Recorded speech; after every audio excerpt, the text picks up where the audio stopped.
आस्था news, पूर्ण समर्पण, संपूर्ण संरक्षण। बढ़ाई जाती है। इसी प्रकार जो सुख जीवन में सुख चाहते हैं तो जल की धारा महादेव के ऊपर नित्य चढ़ाने से उसके जीवन में सुख का अनुभव होता है। जिसके घर में घर क्लेश मतलब घर के अंदर लड़ाई झगड़ा चलता रहता हो तो महादेव से कहते हैं कि कच्चे दूध की धारा मेरे ऊपर चढ़ाने से उसके घर का ग्रह दोष दूर कर देता। जो कर्म की सिद्धि के लिए यदि कोई कार्य सिद्ध ना हो रहा हो तो कार्य की सिद्धि के लिए तेल से भगवान महादेव का अभिषेक करने से या तेल चढ़ाने से महादेव को वह कार्य जल्दी सिद्ध हो जाता है। इसी प्रकार जो व्यक्ति शरीर के विभिन्न अंगों में अनेक प्रकार की, जैसे किसी का पेट, सर या अनेक प्रकार से पांव दुखना मिलना चलता रहता है तो शिव महापुराण की कथा कहती है भगवान महादेव पे मधु चढ़ाने से मतलब शहद के चढ़ाने से उनके शारीरिक रोग नष्ट हो जाते हैं। जो लक्ष्मी की इच्छा रखता है उस व्यक्ति को महादेव के ऊपर गन्ने के रस चढ़ाने से उसे लक्ष्मी की प्राप्ति होगी। जो मोक्ष की इच्छा चाहते हैं वे महादेव के पिंड के ऊपर गंगा जल समर्पित करने से मोक्ष की प्राप्ति होती है। जो 3 प्रकार से बताया कथा में कि हम पाप करते हैं मन से, वचन से और शरीर से।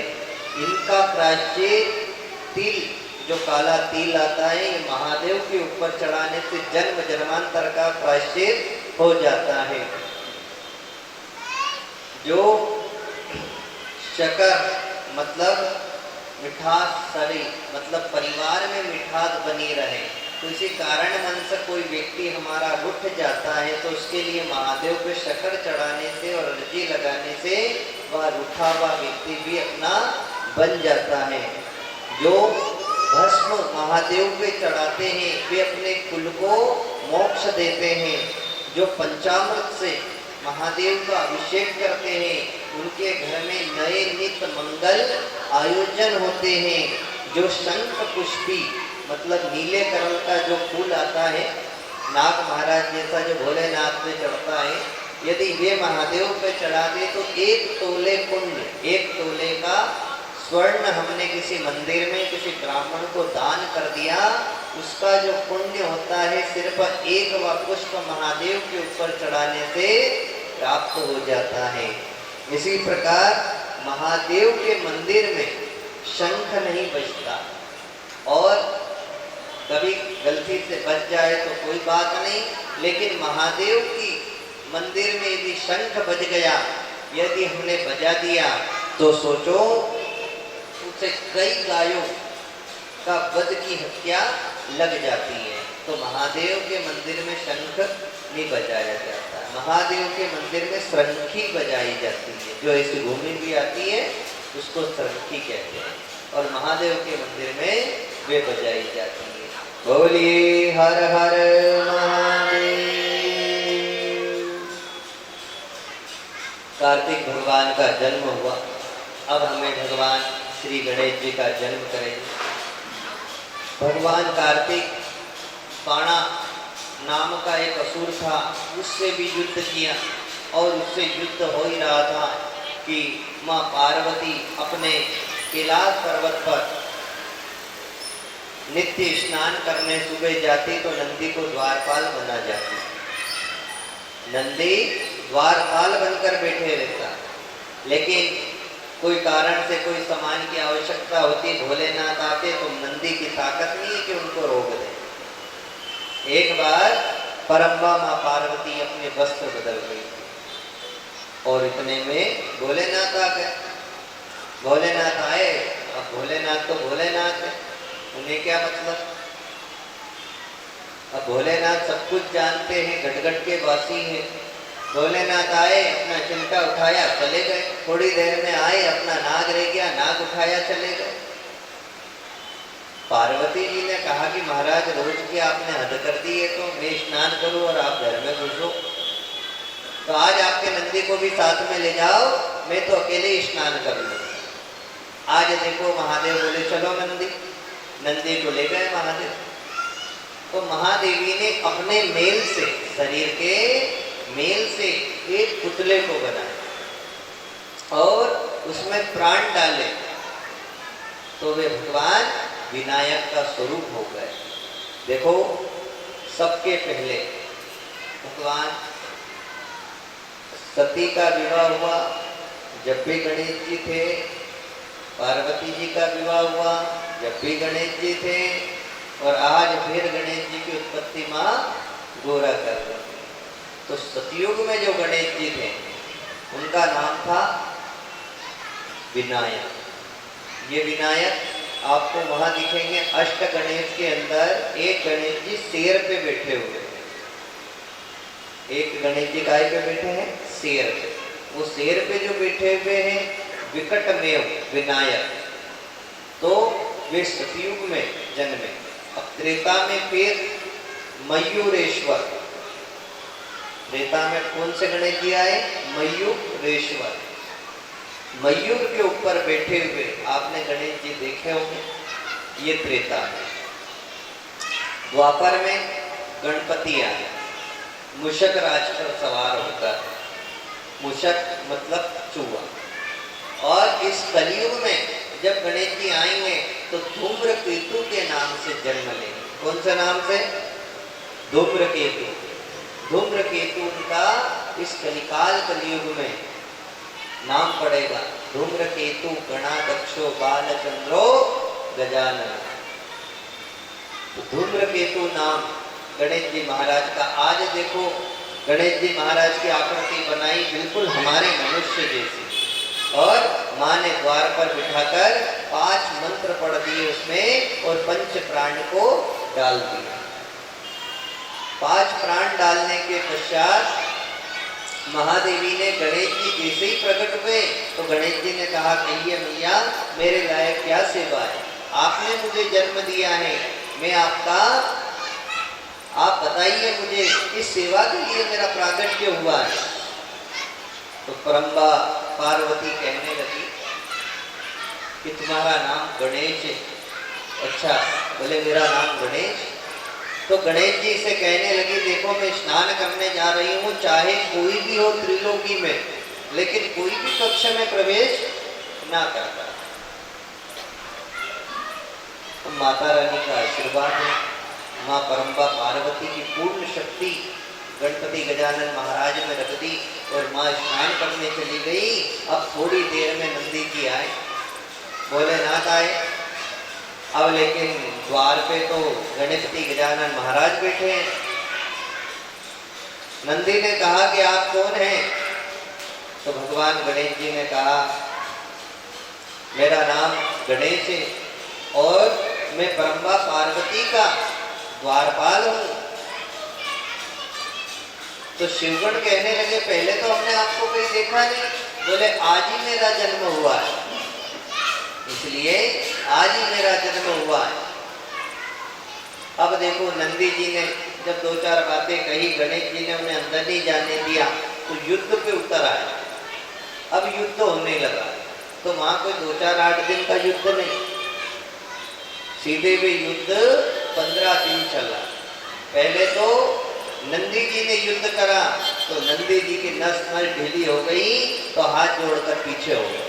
वीरभद्र आया, वीरभद्र ने खूब युद्ध किया, संगी आया, नंदी आया और अनेकों गणों के साथ सबने युद्ध किया। यहाँ तक भगवान विष्णु भी आ गए और विष्णु ने भी अपना सुदर्शन चक्र चलाया, लेकिन गणेश जी के आगे नहीं चल पाया। गणेश जी महाराज ने सबको परास्त कर दिया और आखिरी में महादेव शिव शंभू को आना पड़ा। महादेव आए, महादेव ने खूब समझाया कि देखो तुम पार्वती के गण हो और ये मेरा घर है, तो मुझे मेरे घर में जाने से आप रोक नहीं सकते। लेकिन गणेश जी ने कहा कि आप कोई भी हैं, आप भले मेरे पिता हैं, लेकिन मेरी माँ की आज्ञा है कि जब तक स्नान करके नहीं आवे तब तक मैं आपको अंदर प्रवेश नहीं दे सकता। गणेश जी महाराज खूब युद्ध किया 15 दिन तक। ये गणेश चतुर्थी जो चल रही है, चतुर्थी भादों के महीने शुक्ल पक्ष की चतुर्थी के दिन गणेश जी महाराज को हम सबने बिठाया। कितने दिन के लिए? 10 दिन के लिए। लेकिन जन्म कब हुआ? ये शुक्ल पक्ष कृष्ण, मतलब इस पक्ष के पहले जो पक्ष था कृष्ण पक्ष भादो महीने का, और उसमें चतुर्थी तिथि के दिन गणेश जी महाराज का प्रागट्य परम्बा पार्वती ने किया है। बोलिए गणपति गजानन महाराज की जय हो। तो गणपति महाराज का जन्म कब हुआ? ये गणेश चतुर्थी जो बिठाते हुआ इससे 15 दिन पहले, जो चतुर्थी आएगी इसके पहले वाली, उस दिन गणेश जी महाराज का जन्म हुआ है। अब गणेश जी महाराज का जन्म और उसी दिन यदि चंद्रमा देख लिया जाए तो कलंक लग जाता है। कहते हैं ना भादों के महीने में जो चंद्रमा देखते हैं, जिस दिन गणेश जी बैठते हैं अपने शुक्ल पक्ष के, उस चतुर्थी को दिन यदि हम चांद देख लें तो हमारे जीवन में कलंक लग जाए। और भगवान गणपति जी का जन्म कब हुआ? कृष्ण पक्ष में। तो अभी तक तो हमें पता नहीं होगा, लेकिन अब ध्यान रहे कि जब भी गणेश जी बिठाएं तो अगली इसके पहले जो चतुर्थी आए उस पर पूजन जरूर गणेश जी का करें। उस दिन गणेश जी का जन्म हुआ, ये 15 दिन तक खूब युद्ध चला, और आज जिस दिन गणेश चतुर्थी शुक्ल पक्ष की है, इसी दिन का श्री कृष्ण भगवान ने चंदा मामा की लीला करी थी। आप सबने भागवत के अंतर्गत इस कथा को सुना हो कि मैया मुझे चंदा दे दे।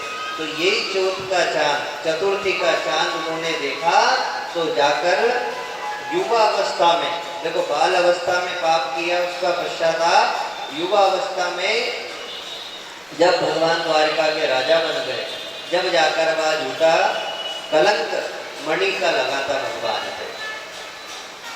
जरासंध सत्राजित नाम के राजा ने कलंक भगवान श्री कृष्ण पे लगाया था। तो भादों के महीने में शुक्ल पक्ष के दिन यदि हम चंद्रमा का दर्शन कर लें तो जीवन में कलंक जरूर लगे। इसीलिए तो गणेश जी बिठाए जाते कि ऊपर कोई नहीं देखे, सब नीचे नीचे गणेश जी को देखे, श्री गणेश करके। इसीलिए उसी दिन से सेना अध्यक्ष, सेनापति तो कार्तिक जी हैं, और अध्यक्ष जब देखा भगवान भोलेनाथ ने कि मेरी सारी शक्ति चली गई, इसके कहने परम्बा की शक्ति ज्यादा, तो महादेव जी ने त्रिशूल लिया, और त्रिशूल शूल पानी अपने जो त्रिशूल फेंक कर दिया, तो गणपति महाराज का धड़ सर से अलग हो गया।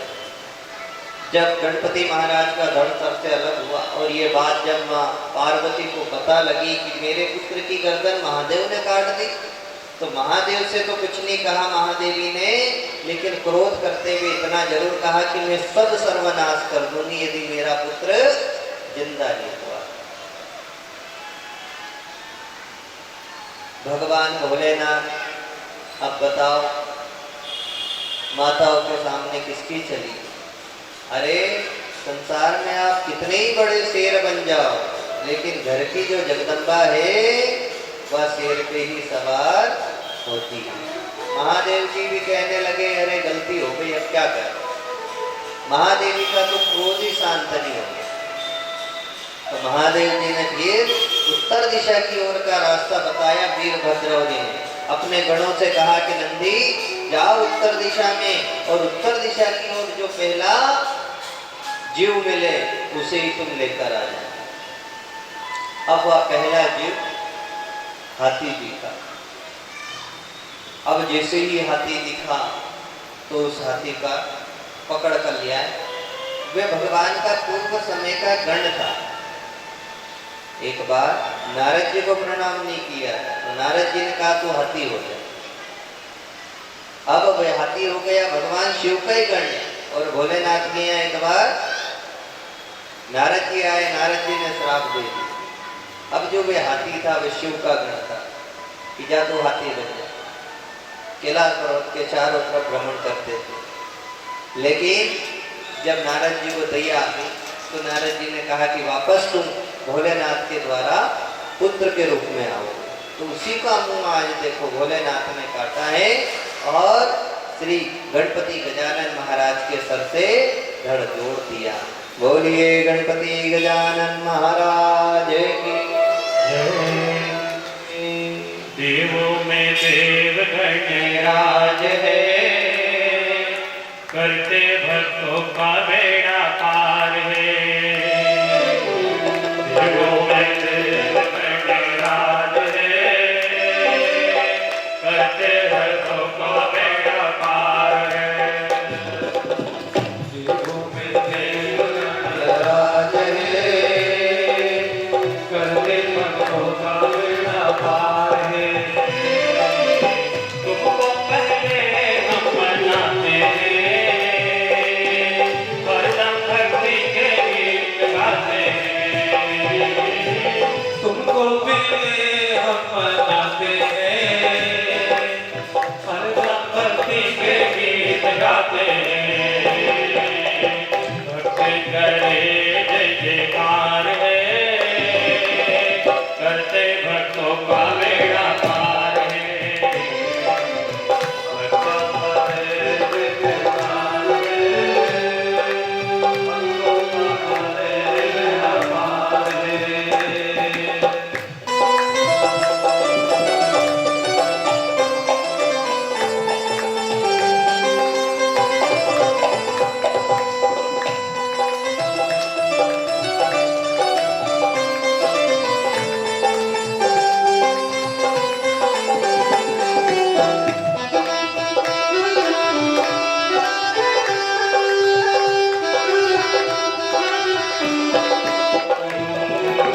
भोले बाबा की आंख के तारे हैं,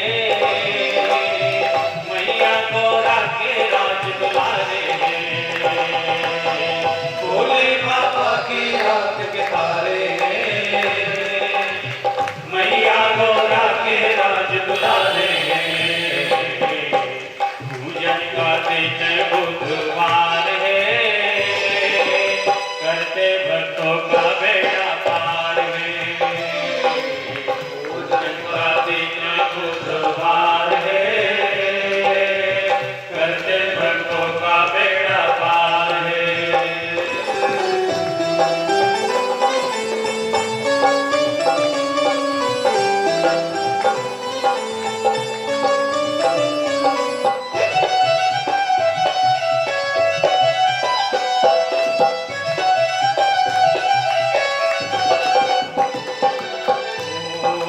रिद्धि सिद्धि चरणों में बैठी है, मूसक सवारी हरदम रहती है।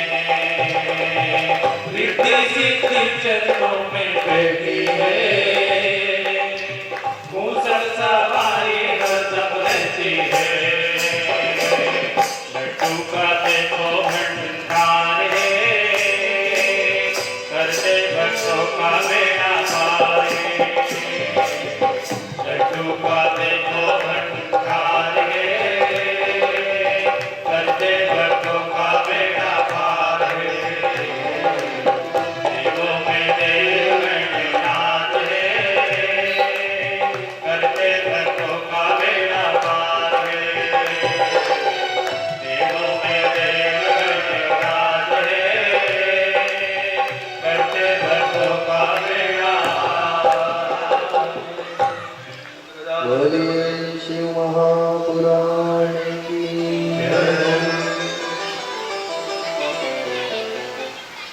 देखिए संत सके ना गुरु सके और सके श्रीकंठ और सके सब जगमगे सगा करेंगे अंत। जिसको हमने सगा माना है वही अंत में दगा करता नहीं करता। कैसे पूछो कैसे? जिस पुत्र को पाल पोष कर हमने बड़ा किया, इतनी संपत्ति दी, सब कुछ दे दिया पुत्र को, और वे क्या करता है? ये शिव महापुराण की कथा बता रही, वे क्या करता है? यहाँ से संसान तक ले जाएगा और चिता पे रखने के बाद भी उसको शांति नहीं होगी तो एक डंडा जोर से और खोपड़ी में मार देगा। जाते जाते क्या करेगा? खोपड़ी में डंडा देगा कि घर मत आ जाना वापस। अब बताओ, जिसको हमने सगा सब कुछ मान लिया, वे एंड में डंडा मारे हैं। तो कहने का भाव है कि पुराने लोग इसीलिए इतने सारे पुत्र की इच्छा रखते थे, 2, 4, 5, 10, और सबके नाम भी देखो भगवान के नाम पे रखते थे। किसी का राम, किसी का शिव, किसी का राम, किसी का चंद्र, किसी का दामोदर, जिससे अंत समय मुक्ति प्राप्त हो जाए। क्योंकि अंत समय शरीर में इतनी पीड़ा होती है कि भगवान का नाम हमारे मुख से नहीं निकल आता, लेकिन इस बहाने तो भगवान का नाम निकल रहा है कि हे राम, हे कृष्ण। जैसे अजामिल नाम के ब्राह्मण ने इतना दुष्ट ब्राह्मण कुल में जन्म लेकर मांस मदिरा वेश्यागमी किया, और अंत समय उसने आखिरी सांस पर अपने पुत्र नारायण को कहा, नारायण मुझे बचाओ। तो देखो, वे जीवन भर का पाप तो धरा रह गया और विमान में बैठकर स्वर्ग चला गया। तो अपने पुत्रों के नाम भी ऐसा रखो कि जिससे अंत समय मुक्ति मिले। अब हम तो ऐसे नाम रख रहे हैं कि चिंटू, पिंटू, गोलू हैं, कि जिससे और ज्यादा डंडे पड़े हुए। तो अब से और या अब से अपने बच्चों के नाम भगवान के नाम पे रखना शुरू कर दें। ये शिव महापुराण की कथा आपको समझा रही है, क्योंकि सिद्ध और साधक, गुरु और चेले का जोड़ा बड़ा अद्भुत है। मन मिले तो मेला मेला कीजो, नहीं तो अकेला रहीजो। कहने का भाव है आपका, मन किसी से मिले तो गुरु बनाओ, नहीं तो महादेव जगत गुरु है, इनको गुरु बना लो। और गुरु बनाना जीवन में जरूरी है, गुरु बनाना जीवन में बहुत जरूरी है।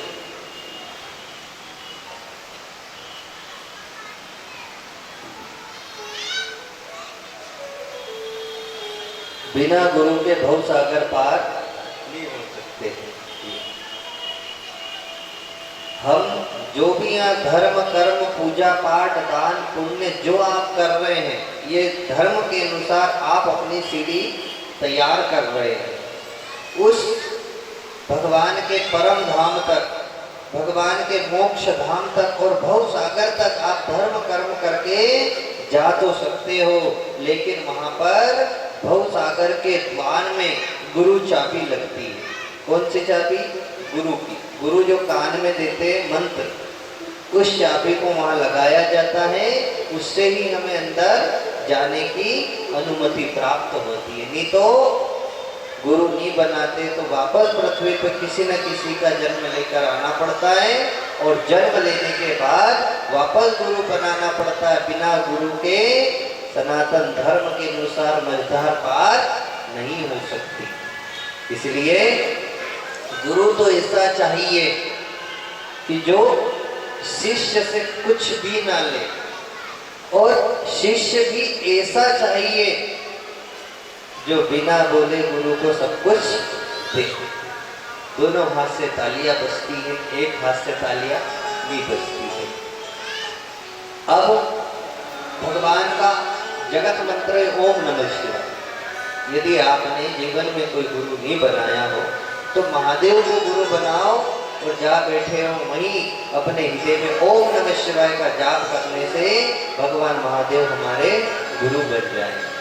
और गुरु बनने के बाद फिर भगवान महादेव चेले का खूब ध्यान रखते हैं कि अंटी में पैसा नहीं, मांगत भेक सकुचाए, और ये पीछे पीछे घूमे कि मेरा भगत भूखा नहीं रह जाए। तो कहने का भाव है, भगवान को यदि अपना बना ले तो जगत अपना बनने में देर नहीं लगती। बोलिए हर हर महादेव। इन सबके साथ भक्ति होना जरूरी है। देखो, राम के पास भक्ति थी तो वनवास में, कृष्ण के पास भक्ति थी चपलता लीला की, मीरा के पास भक्ति थी राजमहल में, प्रहलाद के पास भक्ति थी तो खंबे में भगवान निकल आए। इसी प्रकार सुदामा के पास भक्ति थी जो कुटिया का महल बन गया, और ध्रुव के पास भक्ति थी तो एक मंत्र से भगवान मिल गए। और इसी प्रकार जहाँ भक्ति होती है वहाँ भगवान का निवास जरूर होता है। जहाँ भक्ति है वहाँ भक्त को भगवान मिलने में देर नहीं लगती। इसलिए भक्ति की धारा भगवान कहते हैं भक्ति ज्ञान वैरागी ये त्रिवेणी। जहाँ भी महादेव की कथा चलती है उस भक्ति की धारा में वैराग्य रूपी नौका में ज्ञानी व्यक्ति शिव महापुराण का ज्ञान लेकर भवसागर पार हो जाते हैं। बोलिए हर हर महादेव शंभो। भगवान गणेश जी अद्भुत दृश्य है। कार्तिक जी को जैसे पता लगा कि मेरे भाई का भी प्राकट्य हो गया तो कार्तिक जी भी आए कैलाश पर्वत पर। अब दोनों भाई खूब मिले, एक अध्यक्ष बन गए, एक सेनापति बन गए। जितने भी राक्षस हैं सब उनसे थर-थर कांपे। लेकिन एक बार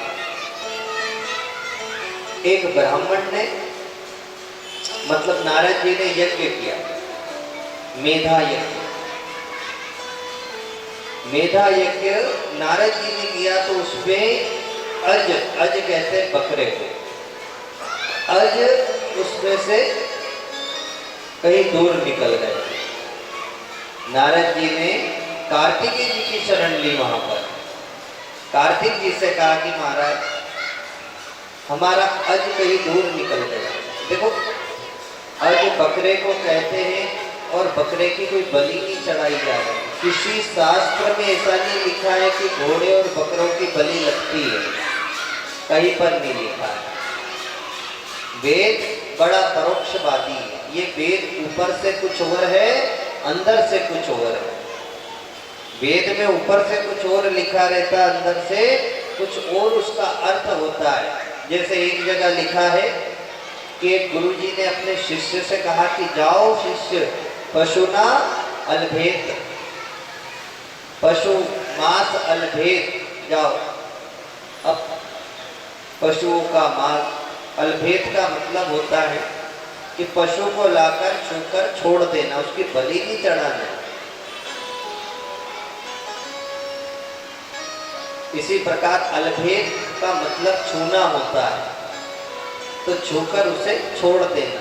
जैसे विवाह होता है, विवाह के अंदर ब्राह्मण देवता एक मंत्र में कहते हैं तत्वर कन्या लभेत, मतलब किसी किसी समाज में वर जब आगे चलता है तो कन्या पीछे से हाथ कंधे पे रख देती है, किसी में हथले पे बांध देते हैं, किसी में हाथ में धानी देते हैं।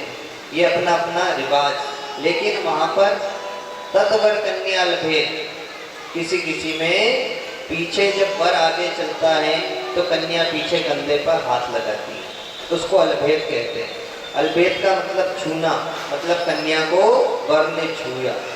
यदि अलभेद का मतलब मारना होगा तो क्या उस शौरी में वर कन्या का वध कर देगा? नहीं ना। तो अलभेद वेद में बड़ा परोक्षवादी है। एक बार एक गुरुजी ने अपने शिष्य से कहा कि जाओ प्रथम कुमारी का मास ऐनम। क्या कहा?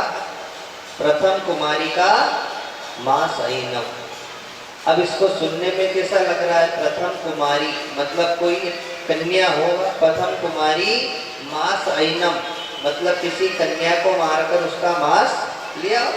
पर लेकिन वेद में ऐसा कहीं से कहीं तक नहीं लिखा। वेद में तो ये लिखा है प्रथम कुमारी का, जो गवार पाठा होता है जिसको हमारे मुंह पे हम लगाते हैं उसको कहते हैं गवार पाठा। उसको प्रथम कुमारी का संस्कृत के शब्द में संबोधित किया गया है।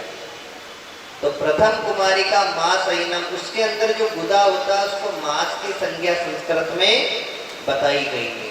और उसके गुदा से कई सारे वेद अपनी जड़ी बूटी दवाइयाँ तैयार करते हैं तो उसको कहते प्रथम कुमारिका महासैनम।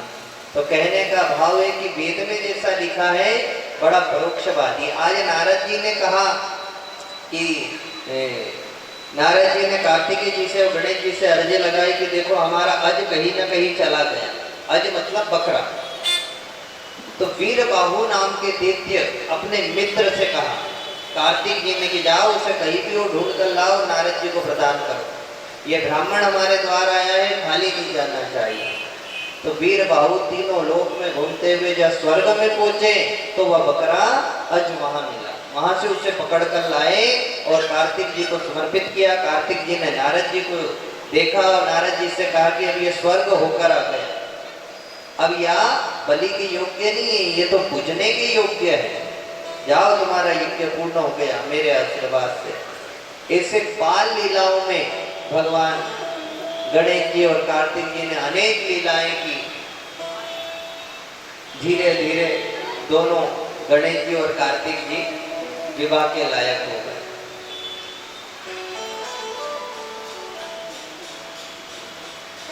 तो गणेश जी महाराज, अब दोनों कार्तिक और गणेश जी महाराज एक जैसे दिखते हैं, बस गणेश जी महाराज की सूंड है और पेट ज्यादा है और कार्तिक जी महाराज दुबले पतले। कार्तिक जी का ने अपना वाहन है, कौन सा? मोर का, मयूर वाहन। अब मयूर को देख के कोई कह सकता है कि ये सांप का भोजन करता, लेकिन मयूर किसका भोजन करता? सांप। सांप को खाता है। तो इसी प्रकार अब गणेश जी का वाहन चूहा मुशकराज। एक बार ऐसे कैलाश पर्वत पर महादेवी महादेव सब गण के साथ विराजमान थे कि ब्रह्मा जी ने बात छेड़ी कि अब तो तुम्हारे बच्चे बड़े बड़े हो गए, इनका विवाह कर दो। भोलेनाथ ने कहा ढूंढ रहा हूँ, इनका विवाह के लिए छोरी ढूंढ रहा हूँ, कहीं ना कहीं हो जाए तो, लेकिन दोनों में से करूँ किसका विवाह? इतने में नारद जी फिर आ गए। नारद जी का काम ही ऐसा। अब नारद जी बोले काम करो, दोनों ही अच्छे योग्य पद पे, एक सेनापति है तो एक सेना का अध्यक्ष है, दोनों का पद बराबर है। नारद जी कहने लगे काम करो, पृथ्वी की परिक्रमा करके आ जाओ। इस पृथ्वी की परिक्रमा करके जो पहले आ जाएगा उसका विवाह हम पहले करवा देंगे। कार्तिक जी ने कहा ठीक है, और तुरंत आनंद फानन में वही संकल्प लेने लगे कि अभी जाकर हम पृथ्वी की परिक्रमा पूर्ण कर कर आते हैं। अब कार्तिक जी सेनापति है और गणेश जी अध्यक्ष हैं, दोनों में बहुत पावर है।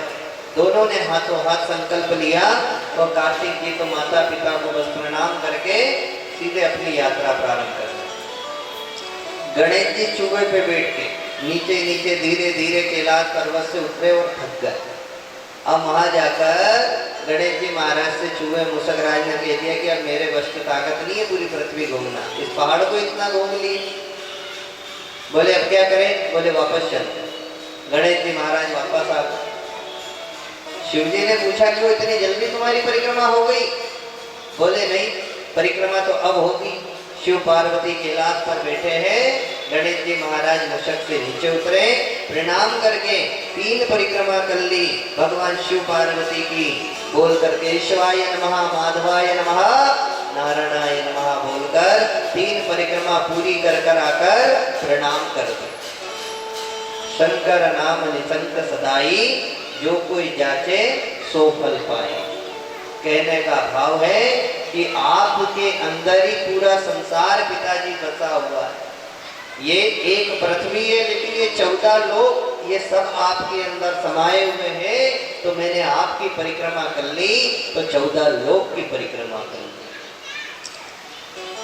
सारे देवता लोग पुष्पों की वृष्टि करने लगे। क्यों? क्योंकि देखो इनकी बुद्धि कितनी उच्च है। जब से विघ्नहर्ता मंगल करता बुद्धि विनायक भगवान गणपति गजानन का नाम पड़ा। ये गणपति महाराज बालक में विद्या नहीं हो तो 3 मुंह की ध्रुवा चढ़ाने से उस बालक में जरूर विद्या आती है, क्योंकि यहाँ पर इनका विद्यावान और बुद्धिमान नाम से संबोधित किया गया सब देवताओं ने, और सारे देवताओं ने इस बात को माना कि शिव पार्वती की परिक्रमा माता पिता की परिक्रमा करने से सब सारी पृथ्वी की परिक्रमा का पुण्य उसे प्राप्त हो जाता है। माता पिता की परिक्रमा कर लो तो अपन को कोई तीर्थ जाने की जरूरत नहीं है। सारे तीर्थ माता पिता के चरणों में विराजमान रहते हैं। माता पिता कैसे ही हो, लेकिन है तो वे माता पिता कि जीते जी माँ बाप न पूजे, मरने को पछताइयो। जीते जी तो सेवा नहीं करेंगे, मरने के बाद खूब कहेंगे कि हमारे बाबूजी ऐसे थे, हमारे दादी जी ऐसी थी। कि जीते जी माँ बाप न पूजे, मरने को पछताइयो। मुट्ठी भर चावल लेकर कोवे को बाप बनइयो। अंधेरी दुनिया भजन बिना कैसे करियो। बताओ इस कलयुग में वो एक मुट्ठी चावल कोवे को काव काव काव बोल के खिलाएंगे जो सही में उसके पिताजी आ जाएंगे, हैं? अरे दृष्टांत है, इससे दान निकलता है। पर जीते जी पूज लो तो मरने के बाद पूजने की आवश्यकता नहीं है। लेकिन कौशल परिवार में भगवान महादेव की ये कृपा है कि सभी स्वस्थ रहे, मस्त रहे, आनंद से। गणेश जी महाराज ने तो परिक्रमा पूर्ण कर ली और चढ़ गए माँ की गोद में। अब करो मेरा ब्याह। क्या कह रहे? करो अब मेरा ब्याह। तुमने कहा था कि परिक्रमा कर कर जो आएगा उसका ब्याह होगा, अब करो मेरा ब्याह। अब देखो ब्याह के पीछे पड़ गए। तो माँ अलग ढूंढने गई और गणेश जी ने अलग ढूंढ ली, क्योंकि की थी दो की। गणेश जी ने कितने की? दो, एक रिद्धि और एक बुद्धि। तो बुद्धि तो अपनी बुद्धि के हिसाब से लेकर गणेश जी आए हैं, है ना।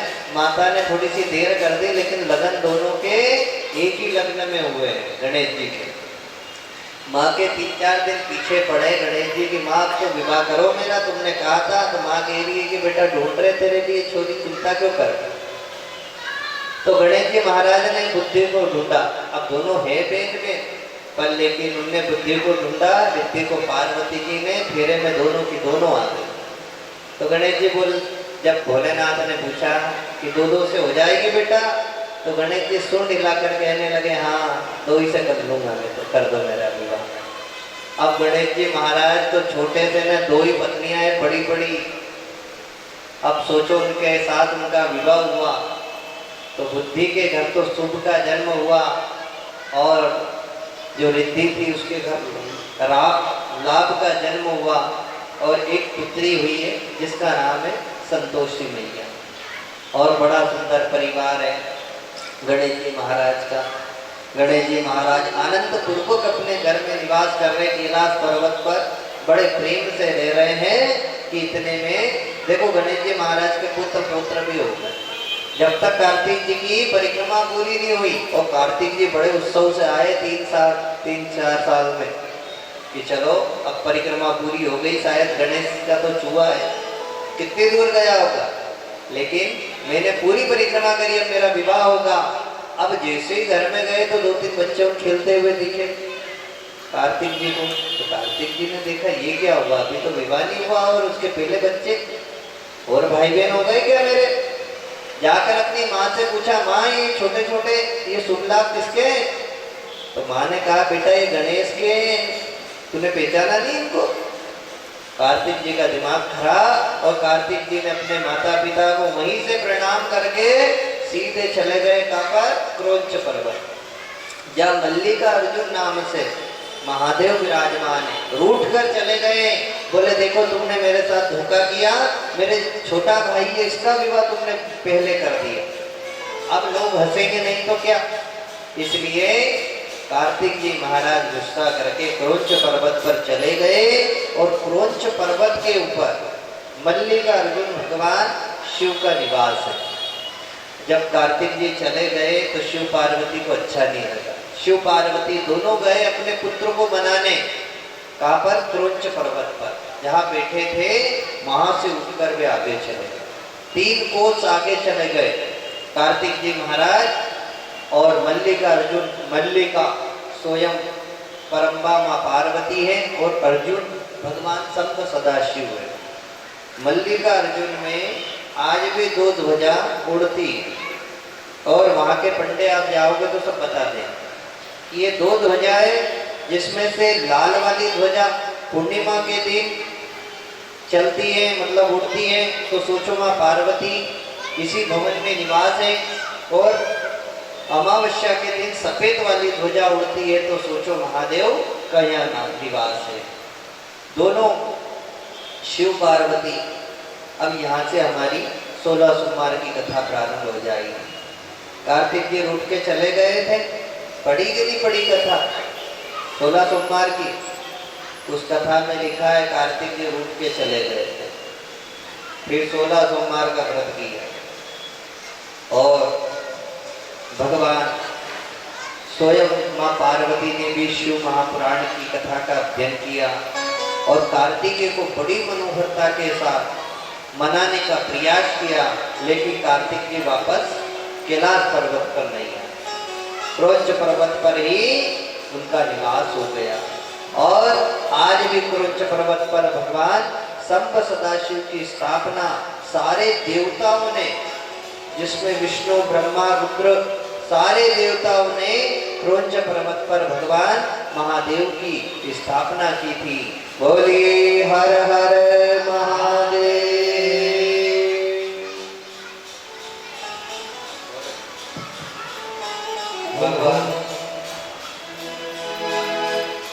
भगवान भूतनाथ भूतेश्वर, आज भगवान का प्रागट्य, भगवान गणपति गजानन की कथा का और शिव महापुराण की कथा, महादेव महादेवी से कहते हैं कि यदि विघ्नहर्ता की कथा यदि श्रवण कर लेते हैं तो उसके घर के सारे विघ्न दूर हो जाते हैं। बोलिए विघ्नहर्ता गणपति गजानन महाराज की जय। भोले बाबा शरण में तुम्हारी, भोले बाबा शरण में तुम्हारी,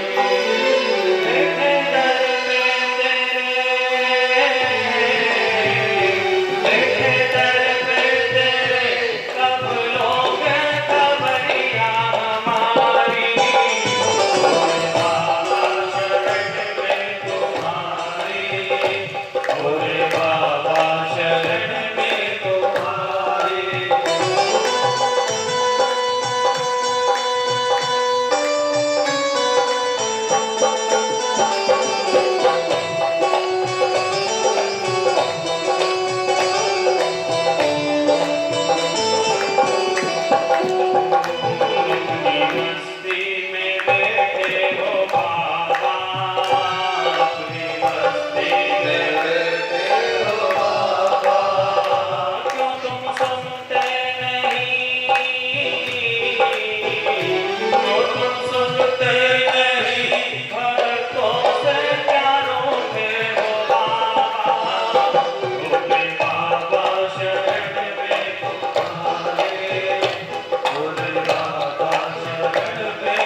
एक बार एक नई नई बहू की शादी हुई और उसके पति का नाम था ठनठन पाल। क्या नाम था? ठनठन पाल नाम। अब वह पत्नी जब नई शादी होकर आई, अब अड़ोस पड़ोस में जाने लगी तो सब जने कहने लगे साहब ये ठनठन पाल की बहू आ गई। तो उस नारी को अच्छा नहीं लगा। उसने अपने पति से आकर कहा, पति देव अपना नाम बदल लो। तो पति देव ने कहा कि अब आधी उम्र हो गई, अब नाम बदलो। अरे लोग हंसेंगे मेरे ऊपर। बोले हाँ महाराज बदल लो आप तो नाम। बोले नाम बदलने से कुछ नहीं होता। पर वह नारी तो चढ़ गई सर पे। बोले तुम नाम नहीं बदलो तो मैं अपने घर चली जाऊँ। अब उस ठनठन पाल ने कहा कि देवी अब नाम तो कोई शेष बात नहीं, किस किस को जाके कहूँगा कि मेरा नाम ये हो गया, आप ठनठन पाल मेरे को मत कहा करो। लेकिन वह नारी नहीं मानी और नारी पति का घर छोड़कर अपने घर जा रही है। अब जाते जाते उसे एक लड़की दिखी लकड़ी बिनते हुए। तो वह लड़की से उसने उसका नाम पूछा कि क्यों तुम्हारा नाम क्या? तो उस लड़की ने कहा मेरा नाम लक्ष्मी है। बोले लक्ष्मी होकर लकड़ी बिनती हो? बोले क्या करूं? अब फिर भी समझ में नहीं आई उसके। फिर थोड़ी आगे गई तो एक भूसे की गाड़ी जा रही थी भर के। तो उस नारी ने उस गाड़ी वाले से पूछा कि भैया तुम्हारा नाम क्या है? तो उस भूसे की गाड़ी वाले मालिक ने बताया मेरा नाम धनपाल है। अच्छा बोले धनपाल है और शुक्ले की गाड़ी चलाते हो? बोले हाँ। फिर थोड़ी आगे गई तो एक शव यात्रा जा रही। शव यात्रा में सब कह रहे थे कि राम राम सत्य है। आप किसी के घर जाओ तो उससे कहना कि भैया राम राम सत्य है। तो क्या बोले क्या मारना चाहते हो? पर लेकिन उसके ये समझ में नहीं आ रही कि मरने के बाद ये लाखों लोग चिल्लाएंगे यही बात कि राम राम सत्य है। अपन पहले ही नहीं सुन पा रहे। तो ये राम नाम सत्य है बिल्कुल। इसको जीते जी गा लो कि राम राम। पर ये सत्य है जो सत्य है, ये बदल थोड़ी नहीं सकता है राम का नाम। तो उस नारी ने पूछा कि भैया इतनी भीड़ कौन मर गया? बोले ये अमरचंद। नारी की सारी समझ में आ गई कि लकड़ी बीने लक्ष्मी और भूसा धोए धनपाल और सौ चले अमरचंद वाह मेरे ठनठन पाल। तो वापस पलट के अपने घर आ गई। तो नाम में कुछ नहीं, आपके कर्म में ताकत होना चाहिए।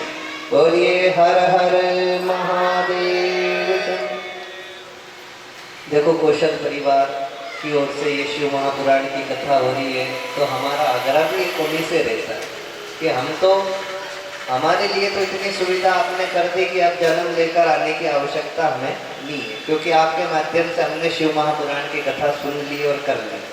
लेकिन आप भी सुन रहे हो तो आपका भी एक माध्यम होना चाहिए कि अब दोबारा हम जन्म लेकर कभी जीवन में ना आए, भोलेनाथ की गण बन जाए। पर कैसे बनेंगे? ऐसे बैठने से ही थोड़ी बनेंगे। खड़े होकर थोड़ा भगवान को दिखाना पड़ेगा, क्योंकि ये तो तांडवधारी है। अब तुम तांडव तो कर नहीं पाओगे, नृत्य कर लो। तो सब कौशल परिवार के जो विशेष सदस्य वे सब आ जाओ। विशेष करके सामने भगवान को बता दो कि अब नाच लिए, अब 84 लाख योनि में मत नचाना रे महादेव। बोलो हर हर। हाँ।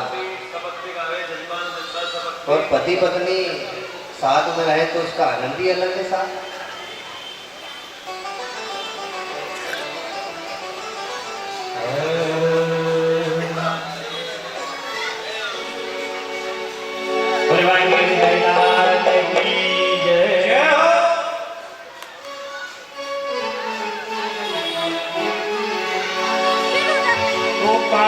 कमली वाला मेरा यार है, यार है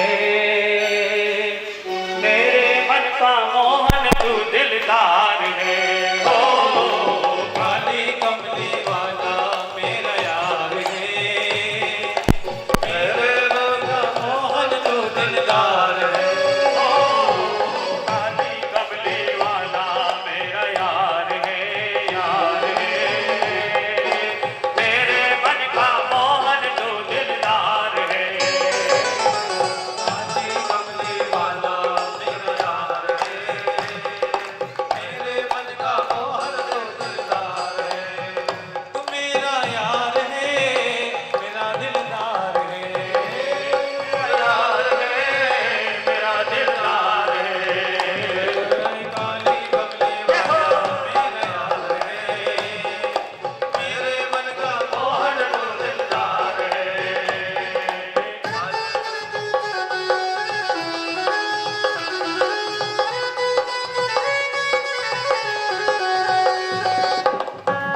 रिजवार है, श्याम सलोने तू मेरा रिजवार है। मेरे मन का मोहन तू दिलदार है, काली कमली वाला मेरा यार है, यार है। मेरे मन का मोहन तो दिलदार है, ओ काली कमली वाला मेरा यार।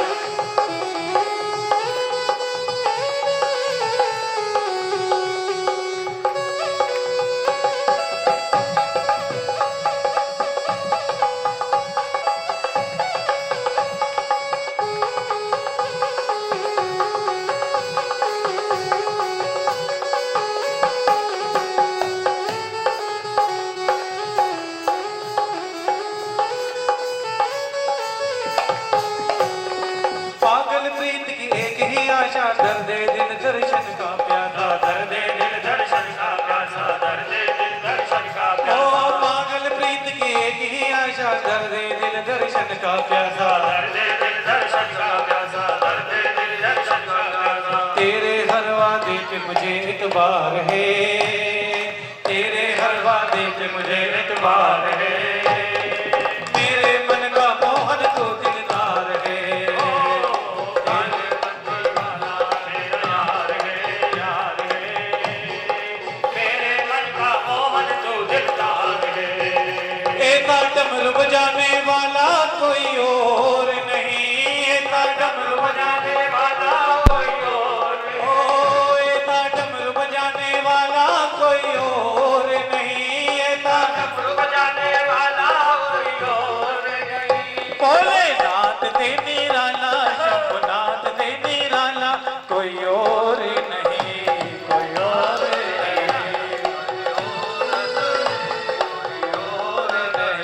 कोई और नहीं।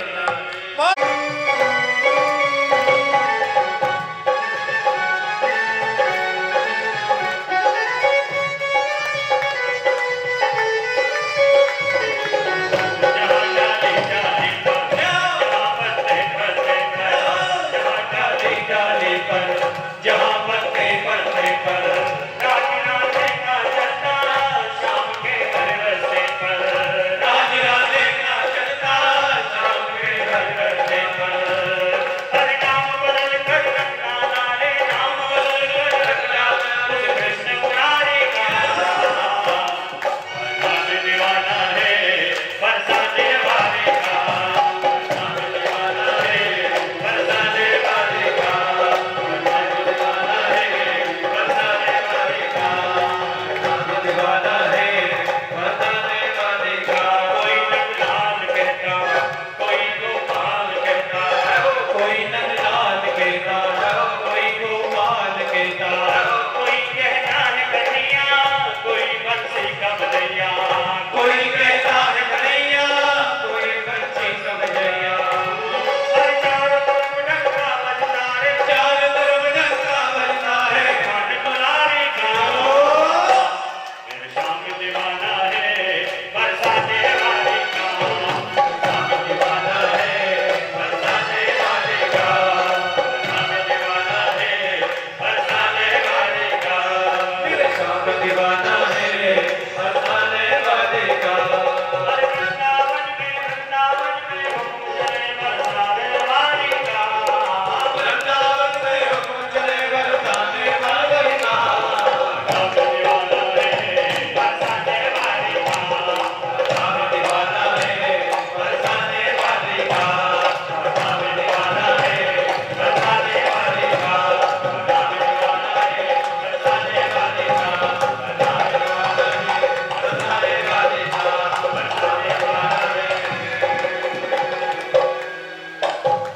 झूठे रे तेरी कथा न झूठे रे, झूठ जाए संसार मगर तेरी कथा न झूठे रे।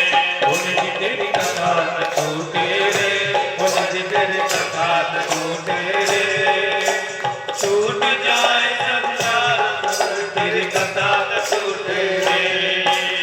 नहीं छूटे नार भजन पूजन ना दर्शन छूटे रे। नहीं छूटे कर भजन पूजन का दर्शन छूटे रे।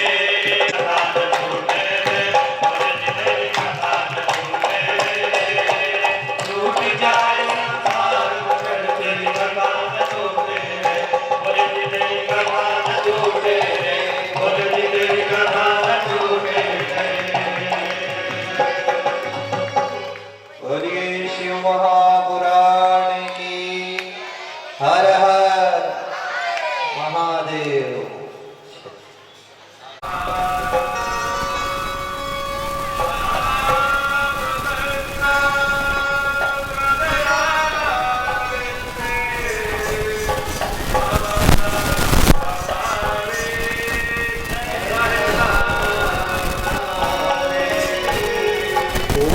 जय शिव मारा बोले हर भजो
शरण